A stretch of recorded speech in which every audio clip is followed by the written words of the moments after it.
ప్రభు నామమునకు మహిమ కలుగును గాక. మన ప్రభువును రక్షకుడునునైన యేసుక్రీస్తుల వారి యొక్క ప్రశస్తమైన నామమునకే మహిమ ఘనత ప్రభావములు యుగ యుగములకు కలుగును గాక. సర్వాధికారి అయిన దేవుడు ఆయన గొప్ప కనికరమును బట్టి మనకు మరొక శుభదినమును అనుగ్రహించి ఈ సమయంలో దేవుని మాటలు కొన్ని అయినా మనము ధ్యానము చేస్తూ ఆత్మీయముగా బలపరచబడుటకు ప్రభు మనకిచ్చిన ఈ గొప్ప సదవకాశమును బట్టి దేవాది దేవునికి మనము ఎంతగానో కృతజ్ఞతాస్తుతులు చెల్లించవలసిన వారుగా ఉన్నాం.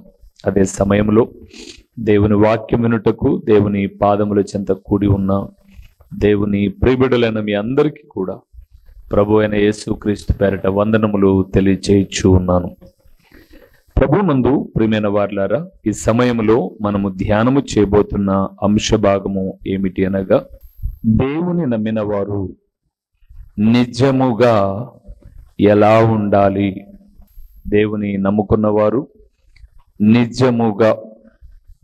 నిజముగా ఈ మాట పదే పదే జ్ఞాపకం చేస్తున్నాను. నిజము అంటే అబద్ధము కానిది, నటన కానిది, నిజమైనది అని అర్థం.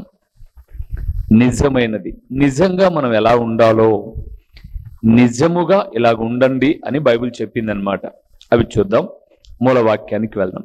సంఖ్యాకాండము 23వ అధ్యాయము 23వ వచనాన్ని ఒకసారి మనం చూద్దాం. 23వ వచనం. నిజముగా చూసారా, నిజముగా యాకోబులో మంత్రము లేదు, ఇశ్రాయేలులో శకునము లేదు. ఆయా కాలములందు దేవుని కార్యములు యాకోబు వంశస్థులకు ఇశ్రాయేలులకు తెలియజెప్పబడును. చాలు.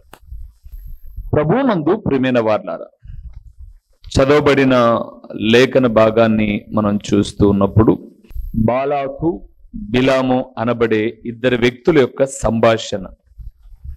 బాలాకు అనబడే వ్యక్తి ఒక రాజు, బిలాము అనబడే వ్యక్తి ఒక సేవకుడు, ఒక పాస్టర్ గారు.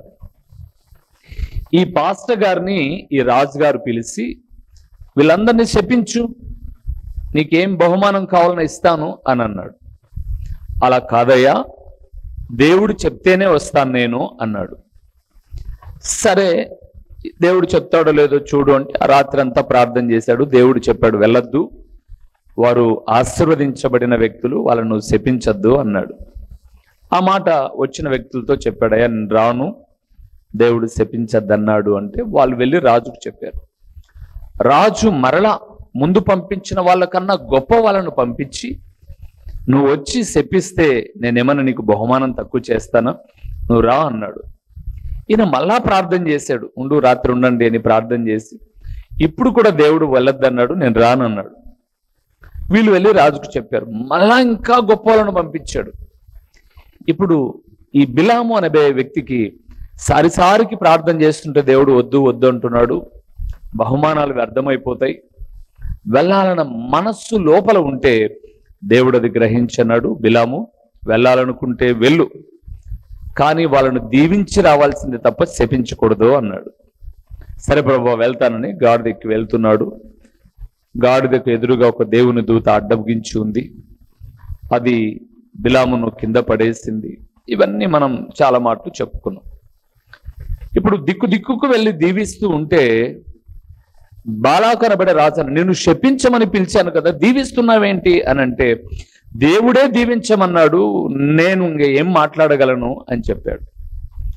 అప్పుడు ఇతను ఒక చెడ్డ ఆలోచన ఇస్తాడు తర్వాత. కానీ ఇశ్రాయేలులో ఉన్నటువంటి, అంటే యాకోబు సంతానమైన 12 మందిని ఇశ్రాయేలీలు అంటారు.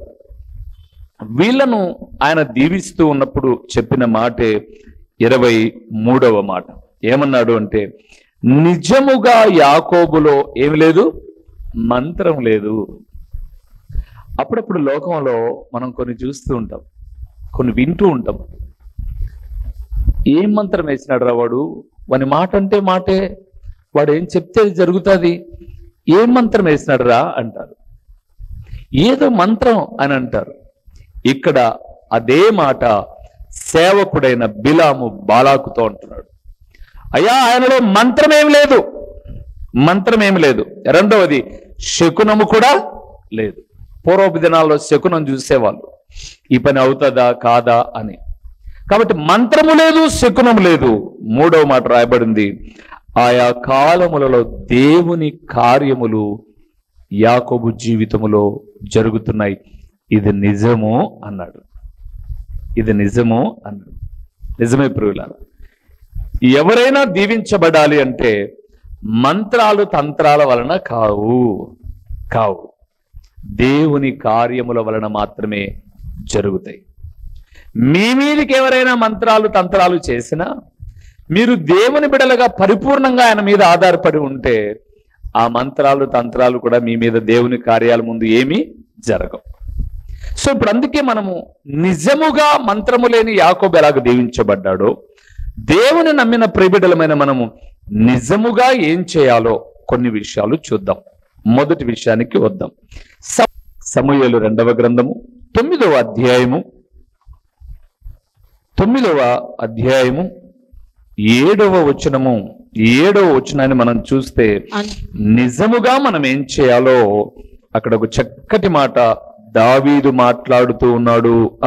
అందుకు దావీదు నీవు భయపడవద్దు, నీ తండ్రి అయిన యోనాతాను నిమిత్తము నిజముగా చూసారా, నిజముగా నేను నీకు ఉపకారము చూపి నీ పితరుడైన సౌలు భూమి అంతయు నీకు మరలా ఇప్పింతును, మరియు నీవు సదాకాలము నా బల్ల యొద్దనే భోజనము చేయుదువని సెలవీయగా. చాలు. ఇశ్రాయేలుల మొట్టమొదటి రాజైనటువంటి సౌలు చచ్చిపోయాడు. ఆయన కుమారుడైన యోనాతాను కూడా చచ్చిపోయాడు. సౌలు కుటుంబం అంతా చనిపోయింది, చిందరబందరైపోయింది. అందులో సౌలు మనవడైనటువంటి మెఫీబోషెతు అనబడే వాని ఇంట్లో పనిచేసే ఆయమ్మ ఏం చేసిందంటే, వాడు చిన్న పిల్లవాడుగా ఉంటే వాడిని ఎత్తుకొని వీణ్ణన్నా కాపాడదాం, ఈ కుటుంబంలో ఒకరన్నా మిగల్ని అని వాడిని ఎత్తుకొని పారిపోయింది. ఆమె ఎత్తుకొని పారిపోయేటప్పుడట ఆమె ఆ పిల్లవాడు కింద పడి వాడి 2 కాళ్ళు ఇరిగిపోయాయి.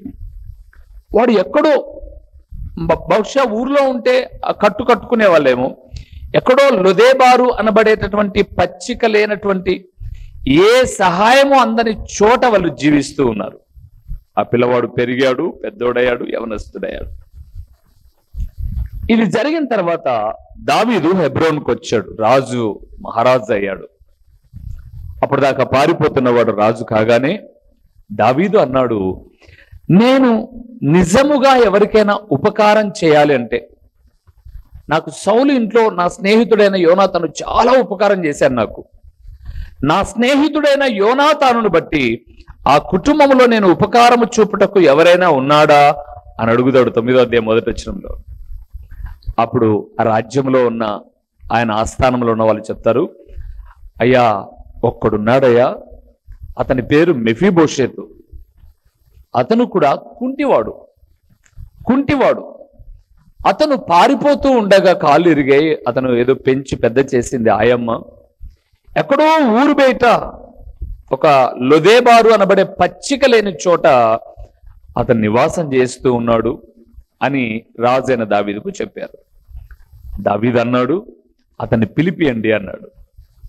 రాజు యొక్క పరివారం అంతా వెళ్ళి ఆ మెఫీబోషెతు కుంటివాణ్ణి ఆ యొక్క రథం మీద ఎక్కించుకొని చక్కగా అతన్ని రాజు దగ్గరకు వచ్చేటప్పుడు నీట్గా కనిపించాలి కాబట్టి నీట్గా తీసుకొచ్చి రాజు ఎదుట నిలబెట్టారు.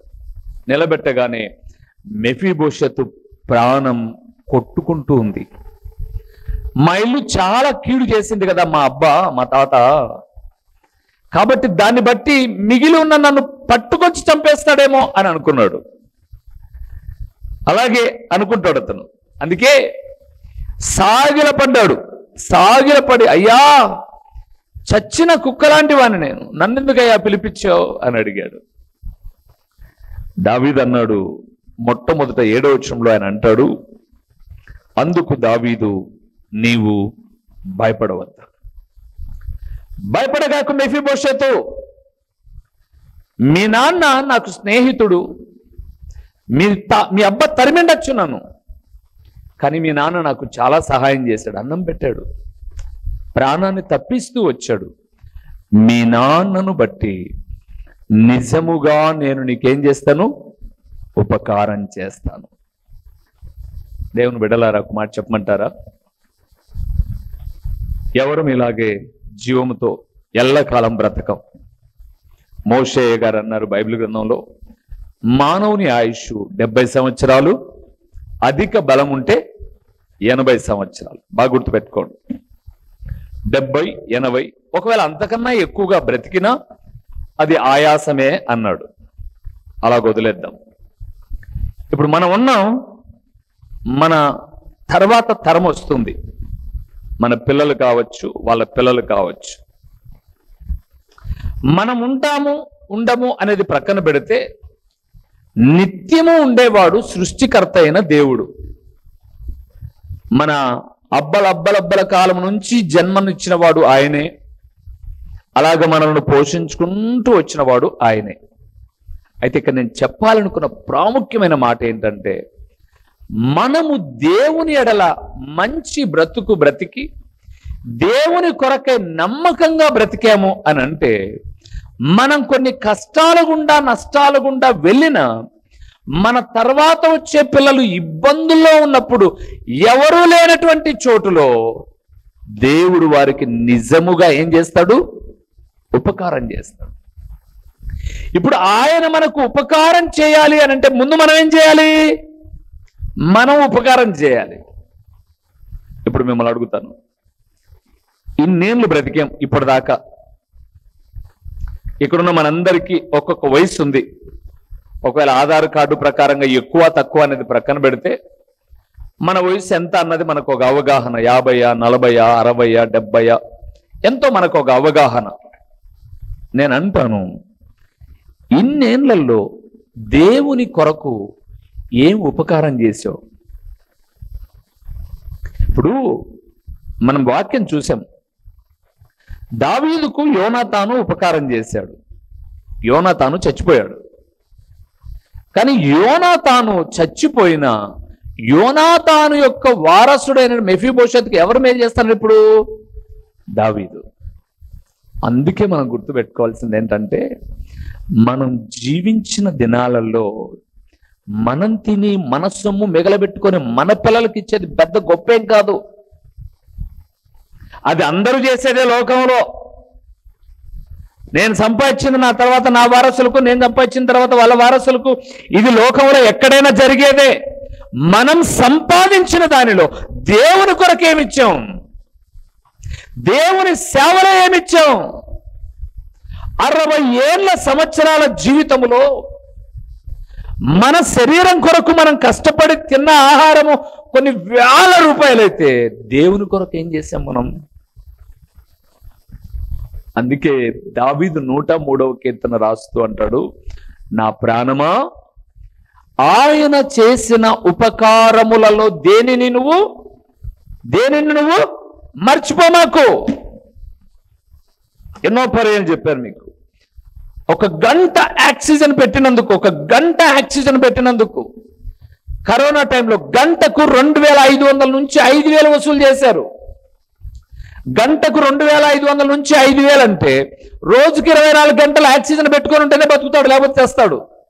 సరే 5000 పక్కన పెడదాం, 2500తో 24 గంటలకు ఒక రోజు ఆక్సిజన్ అంటే ఊపిరికి అందడానికి పెట్టుకున్న ఆక్సిజన్కి ఎంత వెచ్చించినట్టు? దగ్గర 24 × 2500 అని చెప్పేసి మనం లెక్క వేసుకుంటే దగ్గర ప్రభునందు ప్రియులారా 60,000 చిల్లర ఒక రోజుకు ఆక్సిజన్ కు పెట్టుకున్నారు. ఒక రోజుకు. మరి ఇన్నేళ్ళు మనం బతుకుతున్న ఆక్సిజన్ మనం పెట్టుకోకుండా ప్రభు ఇచ్చే ఆక్సిజన్తో మనం ఏం చేసాం దేవుని కోసం? నిజముగా మనం ఏం చేయాలి? ఉపకారము చేయువారిగా ఉండాలి. అందుకే దావీదు మందిరం కట్టేటప్పుడు వేల మనుగుల బంగారాన్ని ఇచ్చి అన్నాడు, నీవిచ్చిన దానిలో ఎంత ఇచ్చాం మేము? కొంత ఇచ్చాం ప్రభువా అన్నాడు. నీవిచ్చిన దానిలో కొంత ఇచ్చాం మేము, కొంతే మేము ఇచ్చింది. వేల అంటే తెలుసా? లారీల లారీల బంగారం ఆయన ఇచ్చింది. అక్కడ లెక్కలు మనం చూస్తే లారీల టన్నులు టన్నులు బంగారాన్ని సిద్ధపరిచాడు మందిరం కొరకు. అందుకే ఇటుక మధ్యలో, ఇటుక మాదిరి రాయికి మధ్యలో బంగారును పేర్చి కట్టారు ఆ రోజు యెరూషలేం దేవాలయాన్ని. శత్రువులు వచ్చినప్పుడు దేవాలయాన్ని ఎందుకు కాల్చారు అగ్ని చేత అంటే, వాళ్ళు ఇలాగ గోడకు అగ్గి పెడితే ఆ బంగారంతా కారి వచ్చినప్పుడు బంగారం తీసుకొని వెళ్ళిపోయారు. ఆటోమేటిక్గా గోడ కూలిపోయింది. నిజముగా మనం ఏం చేయాలి? దేవుని పనిలో ఉపకారులమై ఉండాలి. ఉపకారులం ఉండాలి. దేవుడు రేపొద్దున మనం ఆయన దగ్గరికి వెళ్ళినప్పుడు అడుగుతాడు, ఇన్నేళ్ళు బ్రతికారు, ఇంత సొమ్ము ఇచ్చాను మీకు, ఏమిచ్చారు మీరు దేవుని కొరకు? ఇద్దాం అనుకున్నాను ప్రభువా, ఇద్దాం అనుకున్నాను అన్నప్పుడు ఆయన కూడా అంటాడు, నిన్ను కూడా పరలోకంలో ఉంచుదాం అనుకున్నాను, సారీ ఉంచలేదులే అంటాడు. అందుకే గుర్తుపెట్టుకోండి, ఉపకారము చేయువారిగా ఉండాలి అని ప్రభువాక్యం సెలవిస్తుంది. రెండవది నిజముగా ఏం చేయాలో ఒకసారి చూద్దాం. 145వ కీర్తనను ఒకసారి మనం చూస్తే నిజముగా మనం ఏం చేయాలో అక్కడ దేవుడు దావీదు ద్వారా మాట్లాడుతున్నాడు. ఒక మాట చూద్దాం. 145వ కీర్తన 18వ వచనాన్ని ఒకసారి మనం చూద్దాం. 145:18 వచనాన్ని ఒకసారి మనం చూద్దాం. తనకు మొరపెట్టు వారికందరికీ, తనకు నిజముగా మొరపెట్టు తనకు నిజముగా మొరపెట్టు వారికందరికీ యెహోవా సమీపముగా ఉన్నాడు. చాలు ప్రియులారా. రెండవదండి, మొదటిది నిజముగా ఉపకారం చేయాలి. రెండవది నిజముగా దేవునికి ఏం చేయాలి? మొరపెట్టాలి. నిజంగా మొరపెట్టాలి. పిల్లలు ఇప్పుడు పాఠశాలకు వెళ్తున్నారు. పాఠశాలకు వెళ్ళిన తర్వాత హాలిడేస్ వస్తాయి, ఏదో ఒకటి సెలవు దినాలు వస్తాయి. 10th క్లాస్ ఇంటర్మీడియట్ వాళ్ళు ఈ పిల్లలకి ఏం చెప్తారంటే, హాలిడేస్ వచ్చినా సరే మీకు ట్యూషన్ ఉంటుంది రా అని అంటాడు సార్ వాళ్ళు. వీళ్ళు వెళ్తారు, ట్యూషన్కి వెళ్తారు. సార్ ఎదురుగా కూర్చున్నప్పుడు ఒక గంట సేపు రేయ్ ఆ 4 లెసన్స్ ఆ ప్రశ్న జవాబులు నాకు అప్పచెప్పండి అని అంటాడు. వీడు 1 గంట 2 గంటలు ట్యూషన్ ఉంటుంది, 1 గంట కష్టపడి చదివి సార్ దగ్గరికి తీసుకొని వెళ్ళేసి 4 ప్రశ్న జవాబులు అప్పచెప్తాడు. గుడ్, మళ్ళీ ఇంక మిగతాది కూడా నేర్చుకోపో అంటాడు. ఇప్పుడు వీడు వచ్చిన తర్వాత నేను అప్పచెప్పడం నా పని అయిపోయింది, ఈ రోజుకు నేను ఇంకేం చేయాల్సిన అవసరం లేదని చెప్పేసి బుక్ ముందు పెట్టుకుంటాడు, కానీ చదవరు. మనందరికీ తెలిసిందే అది. బుక్ ముందు ఉంటుంది కానీ చదవడు. ఇంకా ఎవడన్నా పొరపాటుగా ఒకడు వాచ్ పెట్టుకొని వచ్చి కూర్చున్నాడు అనుకో, 7:30 దాకా ట్యూషన్ అయిపోలేదా, మళ్ళీ ఒక 5 నిమిషాలు టైం ఎంత, ఇదే పని. ఇంకా చదవడు. వాస్తవానికి అలా ఉంటాడంతే. అయితే నేను జ్ఞాపకం చేస్తున్నాను ప్రియులారా, ఒక దేవుని సేవకుడిగా జ్ఞాపకం చేస్తున్నాను. చాలా మటుకు ఈరోజు లోకంలో కూడా ప్రార్థనా మందిరానికి వెళ్తున్న వాళ్ళందరూ ప్రార్థన చేయడంలా, ప్రార్థనలో కూర్చుంటున్నాం మనం అంతే. ప్రార్థనలో కూర్చుంటున్నాం. ఒక అర్ధగంట సేపు మాత్రమే దృష్టి ఉంచినట్టుగా పిల్లలు చదువుకునేటప్పుడు ఈరోజు చాలా మంది చేస్తున్నది అదే. అందుకే ఇక్కడ ప్రభు అన్నాడు, నేను కాదు, ప్రభు అన్నాడు, తనకు మొరపెట్టు వారికందరికీ అనగా తనకు నిజముగా మొరపెట్టు వారికందరికీ అన్నాడు. అందుకే నేను ఎప్పుడో ఒక ఉదాహరణ చెప్పాడు, నిద్రపోవడం వేరు, నిద్రపోయినట్లుగా నటించడం వేరు. నిద్రపోవడం వేరు, నిజంగా నిద్రపోతున్నవాడిని లే అన్నామనుకో లేసేస్తాడు. నిద్రపోయినట్టుగా నటిస్తుంటాడు చూడండి, వాడు ఎంతసేపు లేపినా ఇట్ట మసులుతాడు, ఎంతో గాఢ నిద్రలో ఉన్నట్లుగా యాక్టింగ్ చేస్తాడు. ప్రార్థన చేయడం వేరు, ప్రార్థన చేసినట్టుగా నటించడం వేరు. ఈరోజు చాలా మంది చేస్తున్నది అదే. ప్రార్థన ఏం చేయరు, మోకాళ్ళు వంగుతారు, పక్కన వచ్చి కూర్చుంటే చూస్తారు, కింద కూర్చుంటే చూస్తూ ఉంటారు, అన్ని చూస్తూ ఉంటారు, మళ్ళీ నుంచి పెట్టు. ఎందుకున్నావు? ఏం అవసరం? దానివల్ల ఏమి లాభం? అబ్బా అనిపించుకోవాలని కదా దేవుడు ఒప్పుడు పురుగులారా. అందుకే అక్కడ అన్నాడు, తనకు నిజముగా మొరపెట్టు వారికి అందరికీ యెహోవా సమీపముగా ఉన్నాడు, తన యందు భయభక్తులు కలిగిన వారి కోరిక ఆయన నెరవేరుస్తాడు. దేవుని బిడ్డలారా, ఆయన కోరిక నెరవేర్చాలి అంటే, ఆయన ప్రార్థన ఆలకించాలి అంటే తప్పనిసరిగా ప్రభు చెప్తున్నటువంటి శ్రేష్టమైన మాట ఏంటంటే నిజముగా మొరపెట్టాలి. నిజముగా ఉపకారం చేయాలి, నిజముగా మొరపెట్టాలి. నిజముగా ఏం చేయాలో మూడో మాట చూద్దాము. యోహాను రాసిన 2వ పత్రిక 1వ అధ్యాయము. యోహాను రాసిన 2వ పత్రిక 1వ అధ్యాయం, అంటే ఒకే అధ్యాయం ఉంది. 2వ వచనాన్ని మనం చూద్దాం.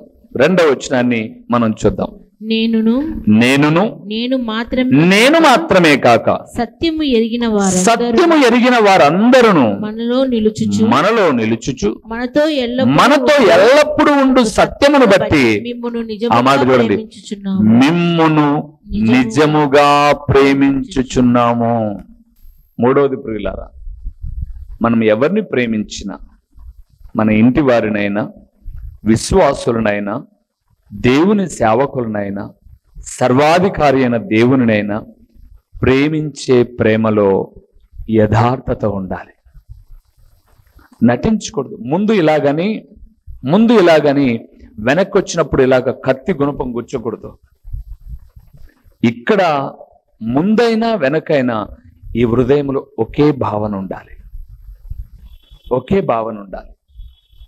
అందుకే ముందు ఒక భావన, వెనక ఒక భావన ఉండేవారిని కపటదారులు అంటారు, వేషధారులు అంటారు. అంటే అర్థం ఏంటంటే వీళ్ళు మనుషుల ముందు మనుషులను నటించేవారు అని. అలాగుండద్దంట. అందుకే ఇక్కడ దేవుని వాక్యం చాలా స్పష్టంగా మాట్లాడుతుంది, మిమ్మును నిజముగా ప్రేమించుచున్నాను. నా ప్రేమలో అబద్ధం లేదు, నిజముంది అని అర్థం. నిజముంది. అవును ప్రియులారా, మన ప్రేమలో నిజం ఉండాలి, యాక్టింగ్ ఉండకూడదు. మన ప్రేమలో దేవుని ప్రేమిస్తున్నామా? ఆయన ఏమో ఇస్తే మనం ప్రేమించేది కాదు ప్రేమ. దేవుడు మనల్ని ప్రేమించాడు, మన నుంచి ఏమి ఆశించుకోకుండానే తన ప్రాణాన్ని ఇచ్చాడు. మనం ఎందుకు ప్రేమిస్తున్నాం? అది ఇస్తే ఇది ప్రేమిస్తా. ఇదిగో ప్రభు ఇది అడిగాను కదా, ఇది ఇస్తే ఇది ఇస్తా. వ్యాపారం కాదు, ఇది వ్యాపారం కాదు. దేవుణ్ణి మనం నిజంగా ఎందుకు ప్రేమించాలి అని అంటే ఏదో ఇచ్చాడని కాదు. ప్రభువా, ప్రాణం పెట్టిన దేవుడవు, నా ఆత్మను నీలో కలుపుకొని యుగయుగాలు నీతో ఉండేటటువంటి భాగ్యాన్ని ఇస్తున్నావు కాబట్టి నిన్ను ప్రేమిస్తున్నాను. ప్రభు, ఈ లోకంలో నాకు ఇచ్చేది ఏదైనా నేను ఇక్కడే వదిలిపెట్టి వెళ్తాను, కానీ నాకు ఇచ్చిన రక్షణ ఉంది చూడు, అది నేను వెంట తెచ్చుకుని నీతో పరలోకములో ఉండేటట్టుగా చేస్తుంది. దేవునందు ప్రియమైన వారలారా, నిజముగా ఉపకారం చేయాలి, నిజముగా మొరపెట్టాలి, నిజముగా ప్రేమించాలి. చివరిగా ఒక్క మాట చెప్పి నేను ముగిస్తాను. ఫిలిప్పీయులకు రాసిన పత్రిక 4వ అధ్యాయము 3వ వచనాన్ని ఒకసారి మనం చూద్దాం ప్రియులారా. అవును నిజమైన సహకారి ఆ స్త్రీలు క్లెమెంతుతోను నా ఇతర సహకారులతోను సువార్త పనిలో నాతో కూడా ప్రయాసపడిన వారు గనుక వారికి సహాయము చేయమని నిన్ను వేడుకొనుచున్నాను. ఆ సహకారుల పేరులు జీవగ్రంథమందు రాయబడి ఉన్నవి. చాలు. 4వది ప్రియులారా, నిజముగా దేవుని పనిలో మనము సహకారులమై ఉండాలి.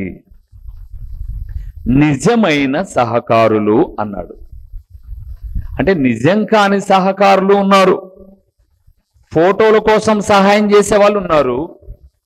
మాకు ఏ ఫోటోలు వద్దు, దేవుని పని కొరకు మేము సహాయం చేస్తామనే వాళ్ళు ఉన్నారు. అందుకే మనం అప్పుడప్పుడు టీవీలో వాక్యం వచ్చేటప్పుడు చూస్తే ఈ ఎపిసోడ్కు పలాని వాళ్ళు స్పాన్సర్ చేశారు అని ఫోటో వేస్తారు, లేదా వారి పేరైనా రాస్తారు. ఎందుకంటే వాళ్ళు వేస్తేనే మళ్ళా ఇంకోసారి ఇస్తారు.